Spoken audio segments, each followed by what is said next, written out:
December 30వ తేదీన మనకు ముక్కోటి ఏకాదశి రాబోతుంది. ఇది పరమ పవిత్రమైనది, చాలా శక్తివంతమైన ఏకాదశి. ఈ ఏకాదశి తిథి రోజున మర్చిపోకుండా మందార ఆకుతో ఇలా చేయండి. భూములు బంగారం కొంటూనే ఉంటారు. ఈ అవకాశాన్ని అయితే అసలు వదులుకోకండి. ఎందుకంటే సంవత్సరానికి ఒకసారి వచ్చే ఈ పవిత్రమైన ఏకాదశి తిథి రోజున ఎవరైతే మందార ఆకుతో ఇలా చేసుకుంటారో వాళ్ళ యొక్క జీవితం పూర్తిగా మారిపోతుందండి. చాలా మంచి రిజల్ట్ వస్తుందని చెప్పొచ్చు. ఇక అలానే కాకుండా మందార చెట్టు గురించి మనం ఎంత చెప్పుకున్నా తక్కువే. మందార చెట్టు అతీత శక్తివంతమైనది, చాలా పవర్ని కలిగి ఉండే శక్తి. కాబట్టి ఈరోజు తప్పనిసరిగా ఏంటంటే కనుక గుర్తుపెట్టుకోండి, ఇలా మనం ఏంటంటే కనుక ఈ మందార చెట్టు పరిహారం అనేది చేసుకోవాలన్నమాట. అంటే మందార ఆకుతో పరిహారం చేసుకోవటం వల్ల మంచి రిజల్ట్ ఉంటుందండి. ముఖ్యంగా ఏంటంటే కనుక ఏకాదశి తిథి రోజు అంటే ఎలాంటి నియమాలు ఆచరించాలనేది ఇప్పుడు మనం తెలుసుకుందాము. ఈ నెల డిసెంబర్ 30వ తేదీన మంగళవారం నాడు ముక్కోటి ఏకాదశి వచ్చింది. దీనినే వైకుంఠ ఏకాదశి అని కూడా అంటారు. ఈ యొక్క ఏకాదశి నాడు విష్ణువుని పూజిస్తే కోరిన కోరికలన్నీ కూడా వెంటనే నెరవేరుతాయి. ముక్కోటి ఏకాదశి నాడు వైకుంఠ లోకంలో ఉత్తర ద్వారాలు తెచ్చుకుంటాయి. ఈ రోజున విష్ణు ఆలయాల్లో ఉత్తర ద్వార దర్శనం చేసుకుంటే మనం తెలిసి తెలియక చేసిన పాపాలన్నీ కూడా తొలగిపోయి అఖండ రాజయోగం కలుగుతుందని ప్రతి ఒక్కరు కూడా నమ్ముతూ ఉంటారు. దేవతలు సంచరించే ఈ ముక్కోటి ఏకాదశి నాడు పొరపాటున కూడండి కొన్ని తప్పులను చేయకూడదు. అలానే కాకుండా కొన్ని తప్పులు చేస్తే సంవత్సరం అంతా కూడండి లేనిపోని కష్టాలను మనం ఏంటంటే గనక ఎదుర్కొంటాము. ఈ ముక్కోటి ఏకాదశి నాడు 33 కోట్ల మంది దేవతలు భూమిపైకి వచ్చి భక్తులకు దర్శనమిస్తూ ఉంటారు. ముక్కోటి ఏకాదశి నియమాలు, అలాగే కాకుండా పొరపాటున కూడా చేయకూడని పనులు, ఇవన్నీ కూడా ఈ వీడియోలో మనం క్లుప్తంగా తెలుసుకుందామండి. ఈ ముక్కోటి ఏకాదశి తిథి రోజున ఏంటంటే కనుక గుర్తుపెట్టుకోండి, ప్రతి ఒక్కరు కూడండి తల స్నానం చేయాలన్నమాట. తల స్నానం చేసేటప్పుడు కొంచెం అంత పసుపుని వేసుకొని చేస్తే జాతక దోషాలన్నీ కూడా తొలగిపోయి అదృష్టం వెంటనే వరిస్తుందన్నమాట. ఈ ముక్కోటి ఏకాదశి తిథి రోజున పొరపాటున ఆలస్యంగా నిద్ర లేవకూడదు. అలా లేస్తే కుటుంబంలో కష్టాలు ప్రారంభమైపోతాయన్నమాట. కాబట్టి అలా నిద్ర లేవకండి. అలాగే ఈ ముక్కోటి ఏకాదశి నాడు ప్రతి ఒక్కరూ విష్ణువుకి ఎంతో ప్రీతికరమైన వస్తువు అంటే వస్త్రాలండి, పసుపు రంగు వస్త్రాలు ధరిస్తే చాలా మంచిదండి. తులసి దళాలతో విష్ణువుని పూజిస్తే అనంత కోటి పుణ్యం మనకు లభిస్తుందన్నమాట. ఏకాదశి నాడు ఎవరైతే ఏంటంటే కనుక ఇలా తులసి దళాలతో వెంకటేశ్వర స్వామిని పూజించి అలంకరిస్తారో వాళ్లకు ధనప్రాప్తి కలుగుతుంది. ఇక అప్పుల సమస్యలు కూడా తీరుతాయి. అద్భుతమైన ఫలితాలు ఉంటాయండి. తులసి మాలను సమర్పించిన, తులసి ఆకులను సమర్పించిన మంచి ఫలితాలను అయితే చూడగలుగుతారని చెప్పొచ్చు. కాబట్టి ఖచ్చితంగా వీలుంటే ఒక తులసి మాలను అంటే తయారు చేసుకొని ముందుగానే పెట్టుకొని ఇలా నిండుగా అంటే అలంకరించుకోండి. తులసి మాల ఖచ్చితంగా ఉండాలి. ఎర్రటి పుష్పాలతో అలంకరణ చేసేసి స్వామివారిని పూజించాలండి. అలా పూజిస్తే చాలా మంచిది. పిండి దీపం చేస్తే మంచిదండి. పిండి దీపం కుదరకపోతే నార్మల్గా దీపం ఎలా పెడతారో అలా దీపం పెట్టేసుకోండి, సరిపోతుందన్నమాట. మీరేంటంటే కనుక ఈ రోజు పాలతో చేసిన నైవేద్యం పెట్టొచ్చు. అంటే ఎవరి ఇష్టానికి తగ్గట్టుగా వాళ్ళు నైవేద్యం పెట్టుకుంటారు. కొంతమంది కొబ్బరికాయ కొట్టడం, బెల్లం ముక్క కూడా పెడతారు, అరటిపళ్ళు పెట్టుకుంటారు. కొంతమంది అంటే పాయసం చేసేసి పెట్టుకోవటం, అలానే కాకుండా ఏంటంటే కనుక నైవేద్యంగా చక్కెర పొంగలి ఇలాంటివి చేసి పెట్టుకుంటారండి. అలా ఎవరి ఇష్టానికి తగ్గట్టుగా వాళ్ళు పెట్టినా సరిపోతుందన్నమాట. నైవేద్యం అంటే మనకు తోచినట్టు మనం పెట్టుకోవచ్చు. మరీ ఆడంబరంగా ఏంటంటే కనుక లేని దాని గురించి కూడా మనము అంటే ఇలా ఉన్నదిగా సృష్టించకూడదు. మన దగ్గర ఎంతైతే ఉంటుందో అంతలోనే మనం పూజా నియమాలు పాటిస్తే సరిపోతుందన్నమాట. ఇలా ఇంట్లో ఏంటంటే కనుక చక్కగా పూజ చేసుకోండి. ఇంట్లో పూజ చేసుకొని ఇంకేంటంటే కనుక తులసి మొక్క దగ్గర కూడా నీటిని సమర్పించటం, పూజ చేయటం, అలానే కాకుండా తులసమ్మ చుట్టూ ప్రదక్షిణ చేయటం, ఆ తర్వాత వెంకటేశ్వర స్వామిని కూడా దీపధూప నైవేద్యాలతో పూజించుకోవటం, విష్ణు నామాలను అంటే పట్టించుకుంటూ చక్కగా మనం ఏంటంటే పూజ చేసుకుని చివరిగా ఏంటంటే పచ్చకర్పూరంతో హారతి ఇవ్వండి. పచ్చకర్పూరం లేకపోతే నార్మల్ కర్పూర బిళ్ళతోనే సరే హారతి ఇచ్చేసి నమస్కారం చేసుకోండి. ఉపవాసం ఉంటే చాలా మంచిదండి. ఈ యొక్క ఉపవాసం ఏంటంటే కనుక కోటి ఏకాదశిల ఉపవాసం కిందికి లెక్కించబడుతుంది. కాబట్టి ఈరోజు తప్పనిసరిగా ఏంటంటే కనుక ఉపవాసం ఉండండి. కుదరదు ఉపవాసం ఉండలేమనుకునే వాళ్ళు ఉల్లి వెల్లుల్లికి దూరంగా ఉండండి. ఆ తర్వాత ఇంకొకటి ఏంటంటే కనుక ఉపవాసం ఉంటే మాత్రం కటిక ఉపవాసాన్ని చెయ్యకండి. ఎక్కడ కూడా శాస్త్రాలు ఏంటంటే కనుక కటిక ఉపవాసం చేయాలని చెప్పట్లేదన్నమాట. భగవంతుడు ఏంటంటే కనుక కటిక ఉపవాసము చేసి నన్ను అంటే స్మరించుకోమని ఎప్పుడు చెప్పడు. అంటే మనం పాలు పళ్ళరసాలు తీసుకుంటూ ఉపవాసం చేయాలండి. అలా చేస్తే భగవంతుడి అనుగ్రహం కలుగుతుంది. మన మనసంతా కూడా ఏంటంటే కనుక దైవంపై లగ్నమై ఉండాలండి. మనం ఉపవాసం ఉండి టీవీలు చూడటం, ఫోన్లు చూడటం ఇలాంటివి చేస్తే మనకి పెద్దగా ఫలితాలు అయితే రావు. అది కూడా గుర్తుపెట్టుకోండి. ఇక ఆ తర్వాత ఏంటంటే ముఖ్యంగా ఇంట్లో ఇలా దీపధూప నైవేద్యాలతో పూజ చేసుకుని దగ్గరలో ఉండే ఆలయానికి వెళ్ళి అక్కడ ఉత్తర ద్వార దర్శనం అనేది చేసుకోండి. ఇక ఈ విధంగా ఈ రోజు నియమాలను పాటించండి. పసుపు రంగు వస్త్రాలు ధరించి వెంకటేశ్వర స్వామిని పూజిస్తే పట్టిందల్లా బంగారమై కొత్త సంవత్సరంలో కోట్ల వర్షం కురుస్తుంది. మీ యొక్క జీవితమే అద్భుతంగా మారిపోయి మీకు ఏంటంటే కనుక చక్కగా కలిసి వస్తుందని చెప్పొచ్చు. కాబట్టి గుర్తుపెట్టుకొని మీరేంటంటే కనుక ఈ విధంగా ఇంట్లో అంటే పసుపు రంగు వస్త్రాలు ధరించి పూజ చేసుకోండి. ఇక ఆ తర్వాత మందార ఆకు పరిహారం అనేది మనం చెప్పాం కదా, అది చేసుకోండి. ఈరోజు ఏంటంటే కనుక మందార ఆకు పరిహారం అండి ఎంతలా ఫలితాన్ని తెచ్చిపెడుతుందంటే కనుక చెప్తే మీరు నమ్మరండి, అంత ఫలితాన్ని ఇస్తుందండి. చాలా చాలా శక్తివంతమైన పరిహారం అని చెప్పొచ్చు. చాలా అద్భుతమైన పరిహారం అనమాట. దీనివల్ల మనకు మంచి జరుగుతుంది కానీ చెడైతే జరగదు. మందార ఆకుతో చాలా మంది కూడా పరిహారాలు చేసేసి ఫలితాలను పొందారు. మరి మీరు కూడా ఏంటంటే కనుక ఈ మందార ఆకు పరిహారాన్ని చేయటం వల్ల, పాటించటం వల్ల మంచి రిజల్ట్ అయితే చూడొచ్చు అనమాట.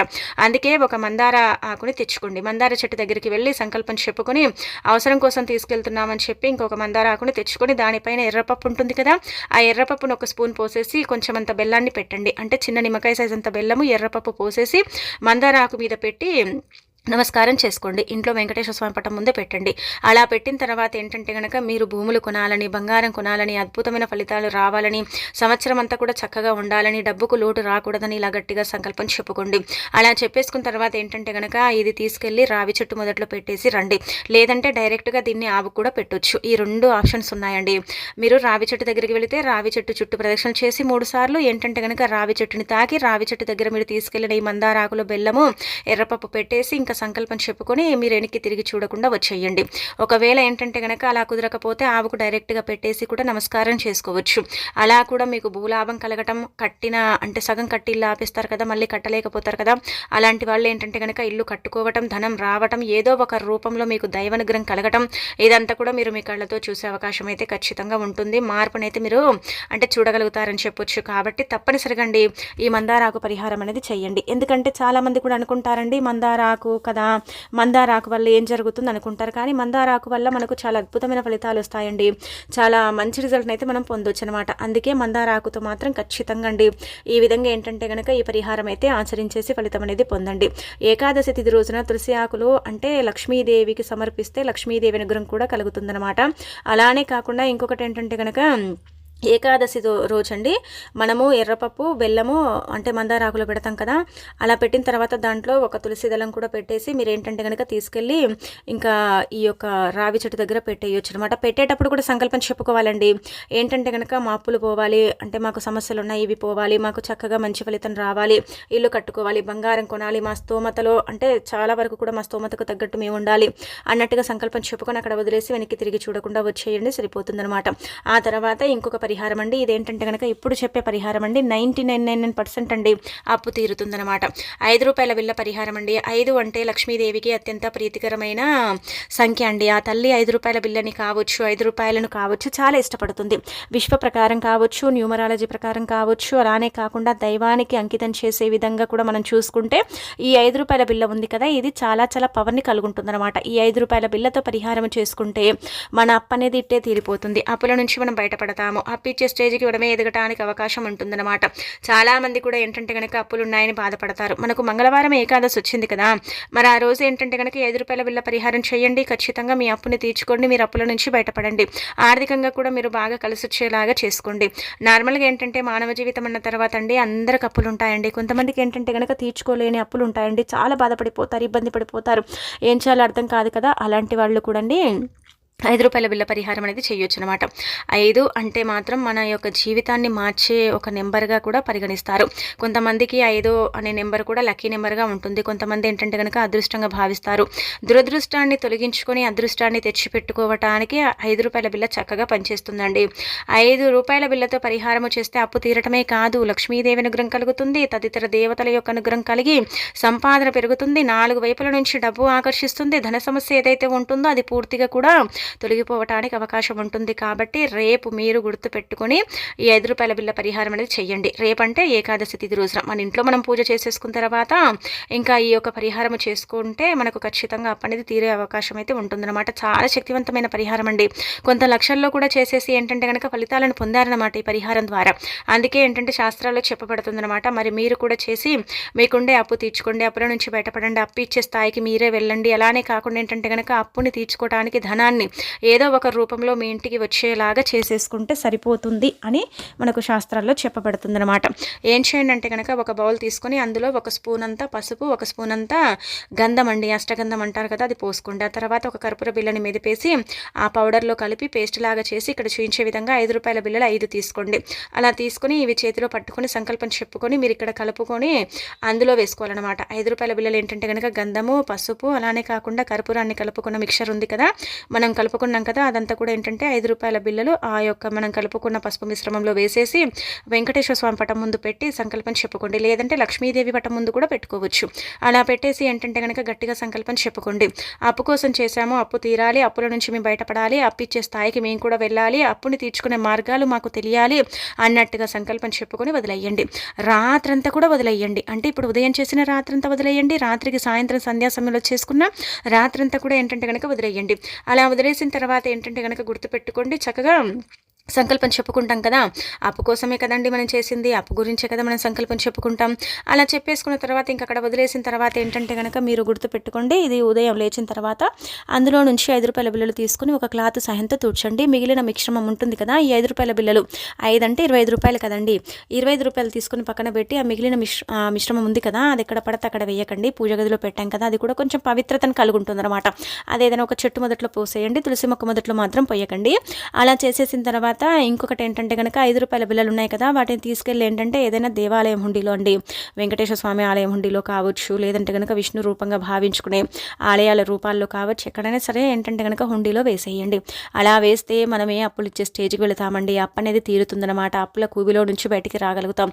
అప్పు ఏంటంటే కనుక తగ్గించుకోవటానికి కూడా ఈ పరిహారం అనేది మనకు పనిచేస్తుందని శాస్త్రాల్లో చెప్పబడుతుందన్నమాట. శాస్త్రాల ప్రకారం ఏంటంటే కనుక ఈ పరిహారం అత్యంత పవిత్రమైనది, చాలా చాలా శక్తివంతమైన పరిహారం. దీనివల్ల మనకు అంటే మంచి జరుగుతుంది, మంచి ఫలితాన్ని కూడా మనం మన కళ్ళతో చూడవచ్చు అనమాట. చాలామంది కూడా ఏంటంటే కనుక అప్పుని తీర్చుకోవడానికి ఏదైనా మార్గం ఉంటే బాగుండు, ఏదైనా పరిహారం ఉంటే బాగుండు అనుకుంటారు కదా, అలాంటి వాళ్ళకైతే ఈ పరిహారం 99% అండి ఉపయోగపడుతుంది. ఇక 1% అంటే కనుక మనకు పూర్వకర్మ శాపాలు, పాపాలు, కొంచెం గ్రహస్థితి సరిగ్గా లేకపోవటం, దైవానుగ్రహం లేకపోవటం వల్ల కూడా అటు ఇటు అవుతుంది పరిహారం. కానీ తప్పకుండా ఏంటంటే కనుక మార్పు అయితే ఉంటుంది. ఆ మార్పుని మనమే మన కళ్ళతో చూసే అవకాశం అయితే ఉంటుందన్నమాట. అందుకే ఖచ్చితంగా అండి ఏకాదశి తిథి రోజున మాత్రం అసలు వదులుకోకండి, పరిహారం చేసుకోండి. తప్పనిసరిగా అప్పు తీరి కొత్త సంవత్సరం అంతా కూడా మీకే అనుకూలంగా ఉంటుంది, బాగా కలిసి వస్తుంది, ఇబ్బందులు అనేవి ఉండవు. అలానే కాకుండా మీ జీవితంలో మీరేంటంటే కనుక మంచి మార్పులను కూడా చూడటానికి అవకాశం అనేది ఉంటుందన్నమాట. ఇక అలానే కాకుండా ఏంటంటేనండి గుర్తుపెట్టుకోండి, సంవత్సరానికి ఒకసారి వచ్చే మాత్రమే అంటే మనకు ఉత్తర అంటే ద్వారాలు తెచ్చుకుంటాయి. కాబట్టి ఇంతటి అద్భుతమైన అవకాశాన్ని ఎవరు వదులుకోకుండా ముక్కోటి ఏకాదశి నాడు మనం ఏంటంటే ఉత్తర ద్వార దర్శనం అనేది చేసుకోవాలన్నమాట. పొరపాటున కూడా ఏంటంటే కనుక అన్నం తినకూడదండి. అన్నం తినకూడదు కాబట్టి ఈరోజు ఉపవాసం ఉండాలి. అందుకే చాలామంది కూడా అన్నం తినకుండా ఉపవాసం ఉంటారు. ఎందుకంటే ఈ ముక్కోటి ఏకాదశి రోజున ఏంటంటే కనుక మురా అనే రాక్షసుడు అంటే మనకు చెప్పాలంటే కనుక ఇలా బియ్యంలో దాక్కుంటాడని, అన్నంలో దాక్కుంటాడని, అన్నం తినకూడదని మనకు ఇలా శాస్త్రాల్లో చెప్పబడుతుంది. అన్నం తింటే ఏంటంటే కనుక మనం పాపాలను మన శరీరంలోకి చేర్చుకున్న వాళ్ళం అవుతాము, అనారోగ్య సమస్యలు ఏర్పడతాయి. కాబట్టి చాలామంది కూడా ఈ వైకుంఠ ఏకాదశి రోజున సాత్విక ఆహారాన్ని తీసుకోవాలండి. అలా తీసుకుంటూ మనం చక్కగా ఏంటంటే ఉపవాసం కూడా చేయొచ్చు. ఏకాదశి రోజున ఏంటంటే కనుక తులసి పూజకు రెట్టింపు ఫలితం లభిస్తుందన్నమాట. అందులో ఏంటంటే కనుక ముక్కోటి ఏకాదశి నాడు తులసిని పూజిస్తే ఇక మీళ్ళంతా కూడా కనక వర్షంతో నిండిపోతుంది. అష్టైశ్వర్యాలతో ఏంటంటే కనుక చక్కటి ఫలితాలు వస్తాయని చెప్పొచ్చు. అలాగే ముక్కోటి ఏకాదశి నాడు తులసి మొక్కను ముట్టుకొని నమస్కారం చేసుకుంటే చాలు, జన్మల పాపాలు తొలగిపోయి కోటి జన్మల అదృష్టం మీ వెంట ఉంటుంది. ముక్కోటి ఏకాదశి తిథి రోజున ఏంటంటే కనుక విష్ణుమూర్తి ఆలయానికి వెళ్ళేవారు స్వామివారికి తులసిమాలను తీసుకొని వెళ్ళండి. ఉత్తర ద్వార దర్శనం చేసుకొని స్వామివారికి తులసిమాలను సమర్పిస్తే స్వామివారు సంతోషించి కోరిన వరాలను వెంటనే ఏంటంటే కనుక ప్రసాదిస్తాడనమాట. ఇక వెంకటేశ్వర స్వామికి అత్యంత ప్రీతికరమైన వాటిల్లో పచ్చకర్పూరం ఒకటి. కాబట్టి ముక్కోటి ఏకాదశి నాడు ఇంట్లో వెంకటేశ్వర స్వామిని పూజించి స్వామివారికి హారతి పచ్చకర్పూరంతో ఇచ్చి నమస్కారం చేసుకుంటే మీ కుటుంబం పైన స్వామివారి యొక్క చల్లని చూపు ఉంటుందన్నమాట. అదేవిధంగా ముక్కోటి ఏకాదశి నాడు ప్రతి ఒక్కరూ ఇంట్లో పాలు పొంగించుకోవాలి. ఆ ఇంట్లో పాలు పొంగించుకున్న తర్వాత ఏంటంటే కనుక ఇలా పాలతోనే మనము నైవేద్యం చేసి పెట్టొచ్చు. అలా పాలు పొంగించడం వల్ల ఏంటంటే కనుక శుభప్రదంగా భావించబడుతుంది. అలానే కాకుండా ఈ వైకుంఠ ఏకాదశి నాడు ఇంట్లో పాలు పొంగితే ఆ ఇంట్లోకి వెంటనే లక్ష్మీదేవి అడుగు పెడుతుందని నమ్ముతూ ఉంటారు. ముక్కోటి ఏకాదశి నాడు ప్రతి ఒక్కరు కూడా ఖచ్చితంగా ఉపవాసం ఉండి ఇలా ఇంట్లో కొన్ని నియమాలను పాటించుకుంటే సంవత్సరం అంతా కూడా రాజయోగం పడుతుందని శాస్త్రాల్లో చెప్పబడుతుంది కాబట్టి ఆచరించండి. ఇక అలాగే ఏంటంటే కనుక ఈ ముక్కోటి ఏకాదశి తిథి రోజున మర్చిపోకుండా ఆవుకి ఇది తినిపించండి. ఆవుకి ఇది పెట్టడం వల్ల అద్భుతమైన ఫలితాలు ఉంటాయండి. ఆవుకి ఇది తినిపించడం వల్ల మీ కోరికలు తీరటంతో పాటు 33 కోట్ల మంది దేవతల యొక్క అనుగ్రహం కలుగుతుంది. ఖచ్చితంగా ఈ ముక్కోటి ఏకాదశి తిథి రోజున ఆవుని పూజించాలి. అలా పూజిస్తేనే మనకు సంవత్సరం అంతా కూడా అదృష్టమే అదృష్టం అనమాట. ఈ రోజు ఏంటంటే కనుక మనకు నార్మల్గా అండి పల్లెల్లో అయితే ఆవులు మన ఇంటికి వస్తాయండి. అంటే ఆవు ఇంటికి వచ్చిందనుకోండి ఎలగొట్టకండి. ఎలగొట్టకుండా ఏంటంటే కనుక మీ దగ్గర ఉండే ఆహారం ఏదైనా పర్వాలేదండి, ఆ సమయానికి మీ ఇంట్లో ఏది ఉంటే అది పెట్టొచ్చు. అలా ఒకవేళ కుదరకపోతే ఏంటంటే కనుక పచ్చగడ్డి కావచ్చు, తోటకూర కావచ్చు, అరటిపళ్ళు కావచ్చు, వంకాయలను కావచ్చు, టమాటాలను కావచ్చు, అలానే కాకుండా ఏంటంటే కనుక కీర, క్యారెట్ ఇలాంటివి పెడితే చాలా చాలా అదృష్టమైన ఫలితం అయితే మీకు కలుగుతుందన్నమాట. అలానే మీరు ఏదైనా కోరుకుంటూ ఆవుకు ఆహారం పెడితే కూడా వెంటనే తీరిపోతుందన్నమాట.